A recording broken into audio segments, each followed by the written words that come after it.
Before we dive into one of the most controversial chapters in Cold War history, hit that subscribe button and ring the notification bell.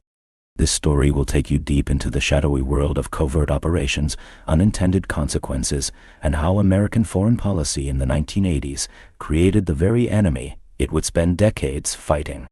What if I told you that the United States government once funded, armed, and trained the man who would become America's most wanted terrorist? What if the weapons and tactics that brought down the Twin Towers were actually developed with CIA assistance? Today, we're exploring how Cold War politics in Afghanistan transformed a wealthy Saudi construction heir into the world's most notorious terrorist leader. This isn't just a story about one man's transformation from ally to enemy. It's a cautionary tale about the unintended consequences of proxy wars, the dangers of arming radical groups for short-term political gains, and how the pursuit of Cold War victory created the foundations for modern international terrorism. The story begins in 1979, not with Osama bin Laden, but with a communist revolution in one of the world's poorest countries. Afghanistan had just experienced a communist coup, bringing the People's Democratic Party to power with Soviet backing. When Islamic rebels known as the mujahideen began resisting the new government, the stage was set for a proxy war that would reshape the Middle East for decades to come. President Jimmy Carter's administration saw an opportunity. 6 months before the Soviet invasion, on July 3, 1979, Carter signed a secret presidential finding authorizing the CIA to provide $695,000 in aid to Afghan insurgents. This was the beginning of what would become Operation Cyclone, the largest and most expensive covert CIA operation in history. The goal was simple but ruthless: give the Soviet Union its own Vietnam. When Soviet forces invaded Afghanistan in December 1979, the CIA dramatically expanded its covert program.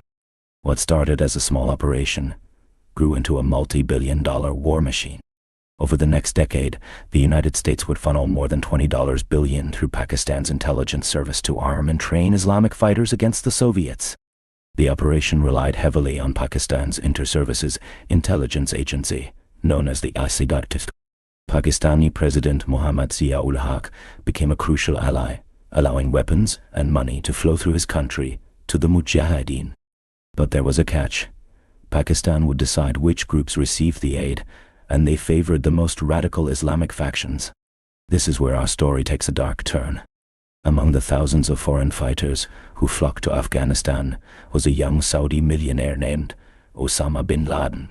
Born into one of Saudi Arabia's wealthiest families, bin Laden had become radicalized at university, where he encountered militant Islamic ideology through professors like Abdullah Azzam, a Palestinian intellectual who would become his mentor. In 1979, shortly after the Soviet invasion, bin Laden traveled to Pakistan and then Afghanistan. He brought something invaluable to the resistance: money. Lots of it. Using his family's construction empire and his personal wealth, bin Laden began financing Arab fighters who had come to join the holy war against the Soviets. By 1984, bin Laden had established Maktab al-Qidamat, or the Services Office, alongside Abdullah Azzam. This organization recruited, trained, and equipped Arab volunteers for the Afghan conflict. What many don't realize is that this operation was indirectly supported by the CIA's massive funding program. While the agency didn't directly train bin Laden, the weapons, money, and infrastructure they provided to the Afghan resistance created the environment in which al-Qaeda would eventually be born. The CIA's weapon of choice became the FIM-92 Stinger missile, a shoulder-fired surface-to-air weapon that could bring down Soviet helicopters and aircraft.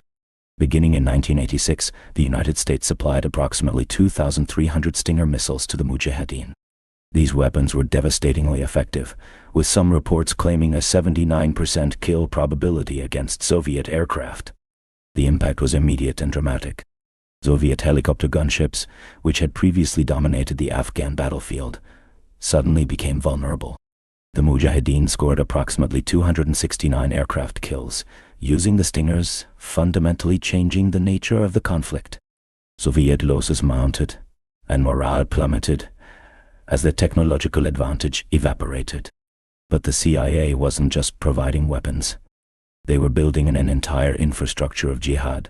Training camps sprouted across Pakistan, where fighters learned not just combat tactics but also bomb-making, assassination techniques, and guerrilla warfare. The agency spent $50 on a jihad literacy project, printing textbooks that portrayed the mujahideen as holy warriors, fighting infidel invaders. Texas Congressman Charlie Wilson became the operation's most prominent champion, dramatically increasing funding year after year. What started as less than $700,000 in 1979 grew to $630 million annually by 1987. Wilson worked closely with CIA operative Gustavo Kotos and Pakistani intelligence to ensure weapons reached the fighters who needed them most. The human cost was staggering. The decade-long conflict killed between 1 and 1.5 million Afghans, displaced 5 million more as refugees, and left the country in ruins. But from the American perspective, Operation Cyclone was a spectacular success. The Soviet Union, bloodied and demoralized, began withdrawing its forces in 1988. The last Soviet troops crossed the border into Uzbekistan on February 15, 1989, ending nearly a decade of occupation. The Soviet withdrawal was seen as a massive victory for the United States. The mighty Red Army had been defeated by a ragtag group of holy warriors, armed with American weapons. Many analysts credit the Afghan war with contributing to the collapse of the Soviet Union itself, as the conflict undermined Soviet prestige and drained resources at a critical time. However, the celebration was premature. As soon as the Soviets left, American interest in Afghanistan virtually disappeared.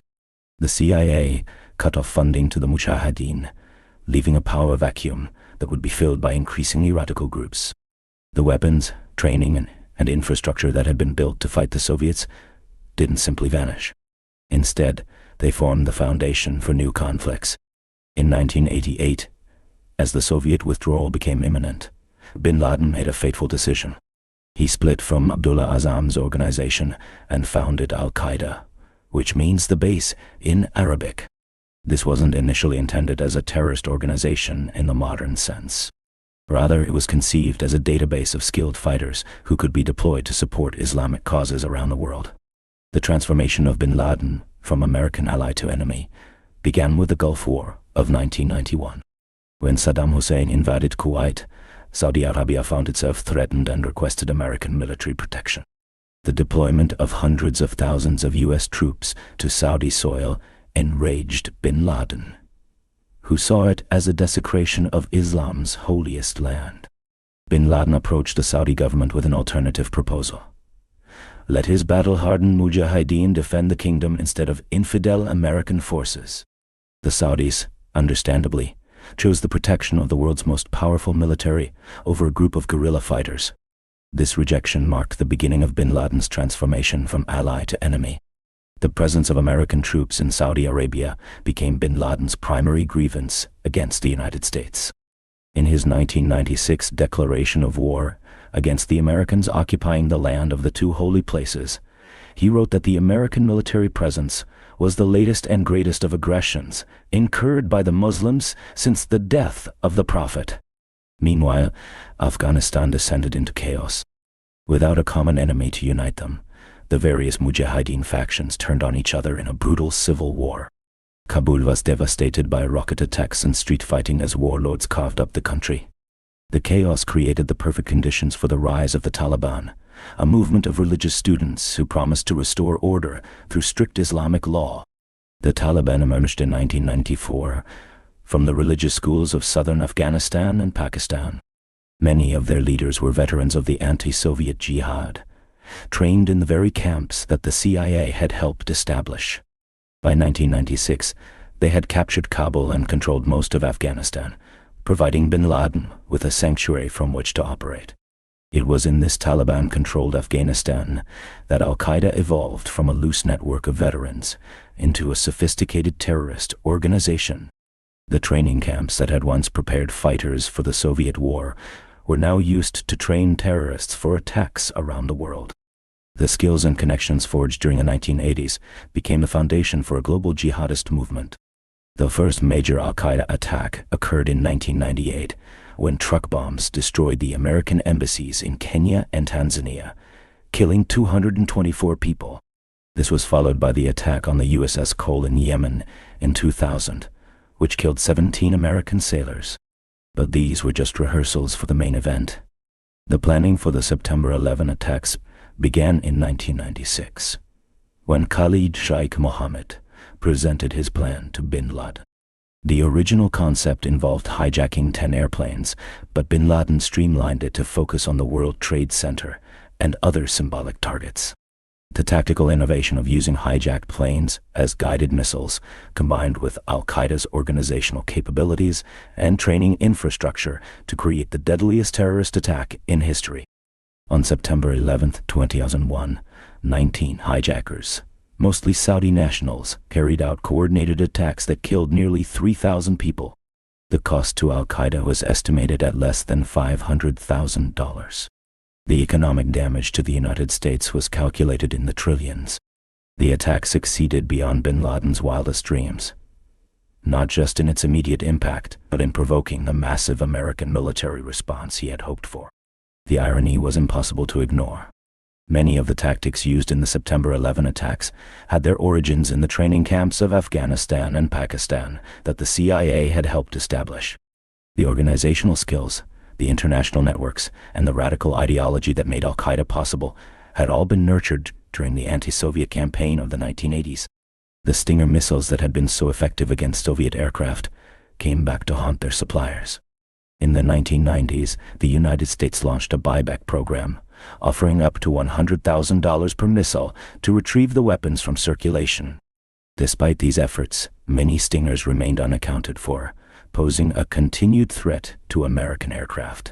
The story of Operation Cyclone represents one of the most dramatic examples of blowback in modern history. The term blowback, coined by the CIA itself, refers to the unintended consequences of covert operations.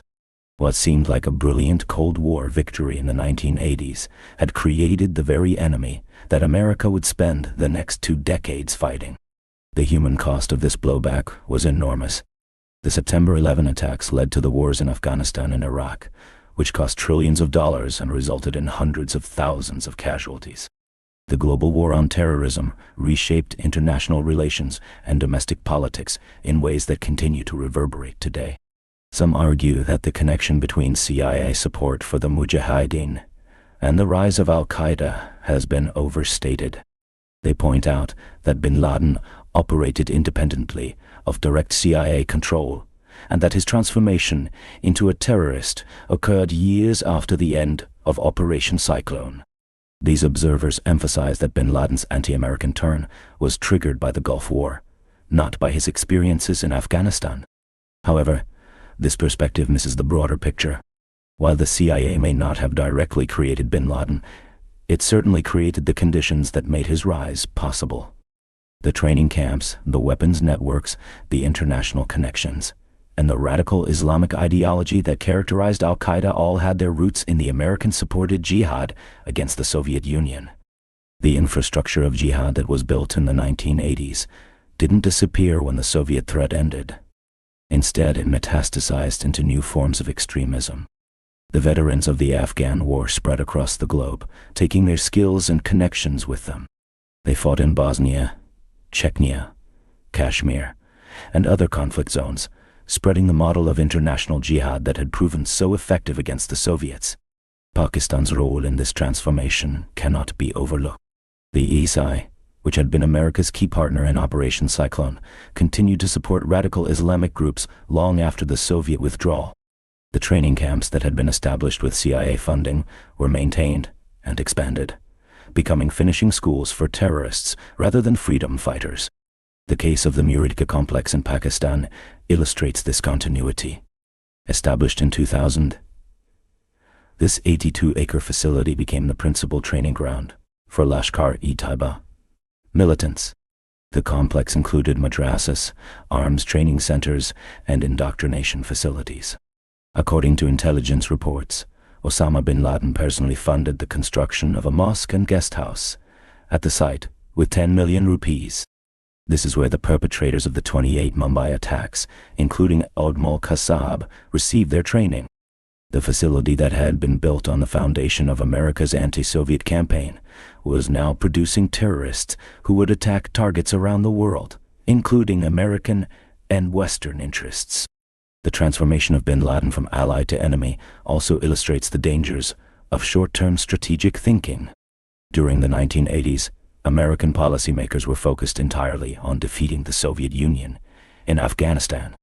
The long-term consequences of arming and training radical Islamic groups were either ignored or considered acceptable costs of victory in the Cold War. This myopic approach reflected a broader pattern in American foreign policy during the Cold War era. In the pursuit of immediate strategic gains, the United States often allied itself with unsavory partners and supported movements that would later become threats. From supporting Saddam Hussein against Iran to backing right-wing dictatorships in Latin America. The Cold War logic of the enemy of my enemy is my friend repeatedly led to disastrous long-term consequences. The story of Operation Cyclone also highlights the role of individual actors in shaping historical events. Ollie Wilson's passionate advocacy for the Afghan mujahideen dramatically increased American support for the resistance. His personal relationships with Pakistani leaders and CIA operatives helped ensure that weapons reached the fighters who needed them most. Similarly, bin Laden's personal wealth and connections were crucial to his rise as a terrorist leader. Without his family's construction fortune and his ability to navigate between the worlds of Saudi high society and Afghan militancy, al-Qaeda might never have emerged as a global threat.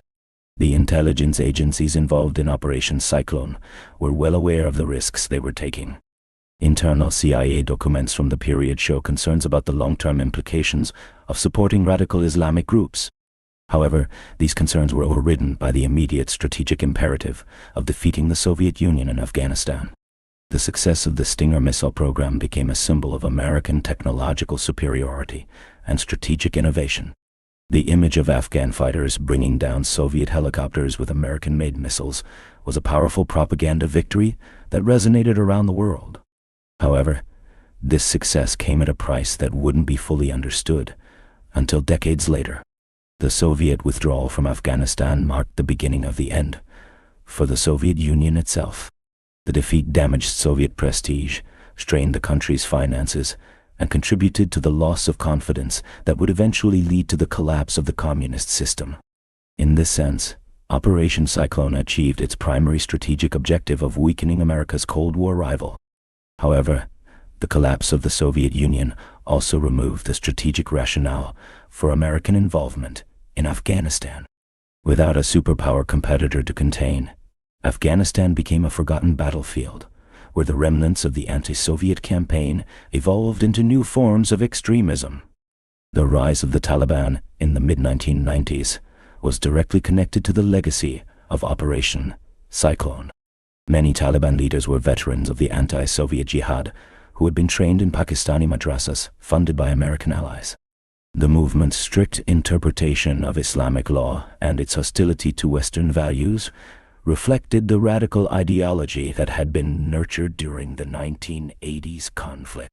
When bin Laden returned to Afghanistan in 1996, he found a ready-made infrastructure for his terrorist operations. The training camps, the weapons caches, and the networks of international fighters that had been established during the Soviet War provided the foundation for al-Qaeda's transformation into a global terrorist organization. The September 11 attacks represented the culmination of this transformation. The planning, coordination, and execution of the attacks required the kind of sophisticated organizational capabilities that had been developed during the anti-Soviet campaign.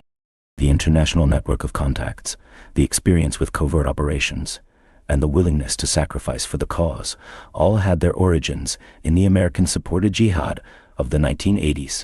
The aftermath of September 11 brought American forces back to Afghanistan, this time to fight the very groups that had once been allies. The irony was not lost on many observers.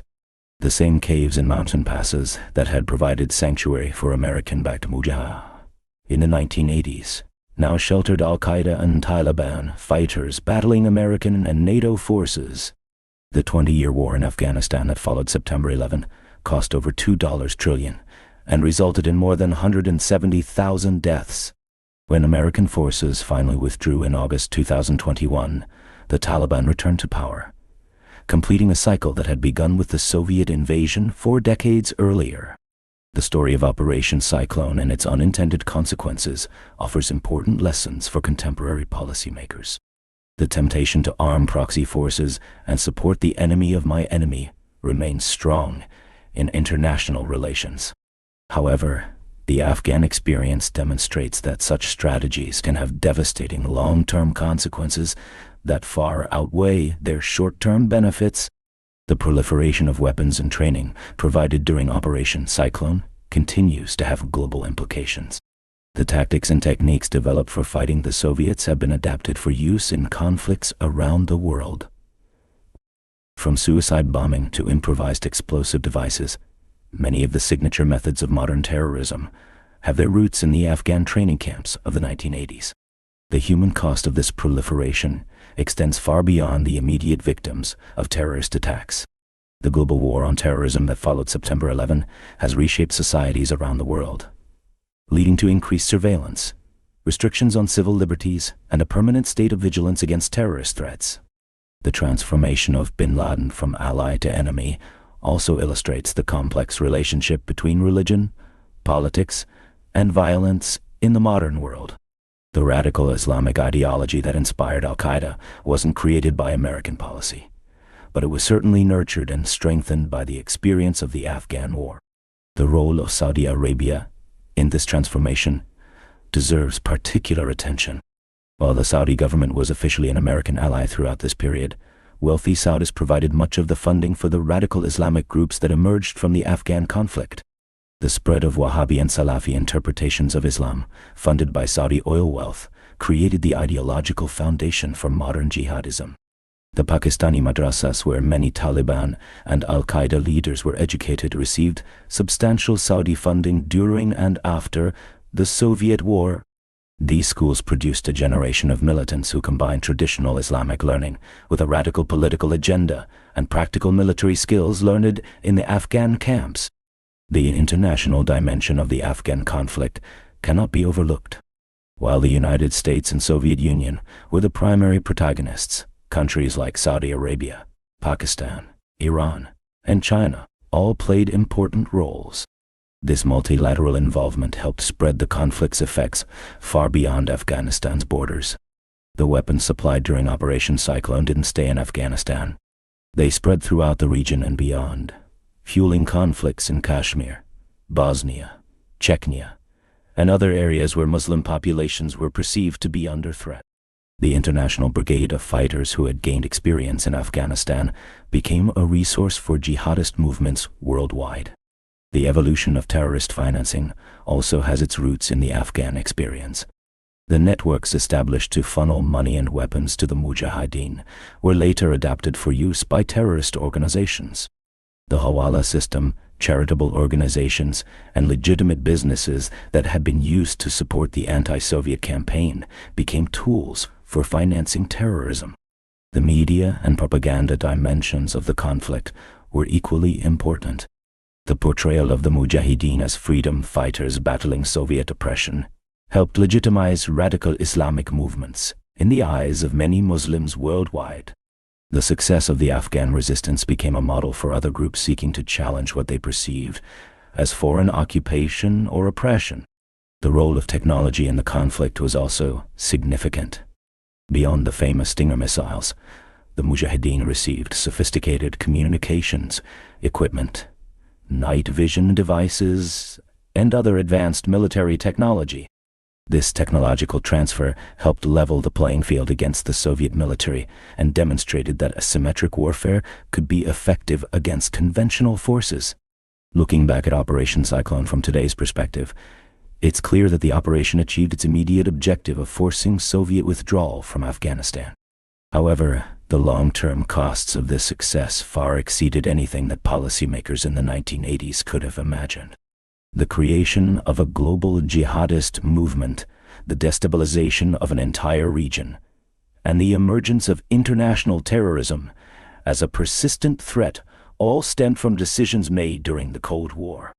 The story serves as a powerful reminder that in international relations, unintended consequences can be more significant than intended ones. The weapons, training, and ideology provided to fight the Soviet Union ultimately created threats that proved far more dangerous to American interests than the original communist threat they were designed to counter. As we consider contemporary conflicts and the temptation to arm proxy forces, the lessons of Operation Cyclone remain highly relevant. The short-term gains from such operations must be weighed against the potential for long-term blowback. The creation of armed, trained, and radicalized groups may serve immediate strategic purposes, but history suggests that such groups rarely remain under the control of their original sponsors. The transformation of Osama bin Laden from American ally to enemy represents more than just one man's journey from freedom fighter to terrorist. It symbolizes the broader failure of Cold War thinking to anticipate the post-Cold War world. The bipolar logic that dominated international relations for decades proved inadequate for understanding the complex, multipolar world that emerged after the Soviet collapse. Today, as we grapple with the ongoing challenges of terrorism, regional instability, and great power competition, the story of Operation Cyclone offers sobering lessons about the limits of military solutions and the importance of understanding local contexts and long-term consequences. The CIA may not have directly created Osama bin Laden, but it certainly created the monster that he became. The legacy of Operation Cyclone continues to shape our world today. From the ongoing conflict in Afghanistan to the global threat of terrorism, the decisions made in the 1980s continue to influence international relations and security policy. Understanding this history is crucial for avoiding similar mistakes in the future, and for crafting more effective approaches to the complex challenges of the 21st century. Thanks for watching this deep dive into one of the most consequential covert operations in modern history. If you found this video informative, please like and subscribe for more content, exploring the hidden connections between historical events and contemporary challenges. What do you think about the lessons of Operation Cyclone? Share your thoughts in the comments below, and don't forget to check out our other videos examining the unintended consequences of foreign policy decisions throughout history.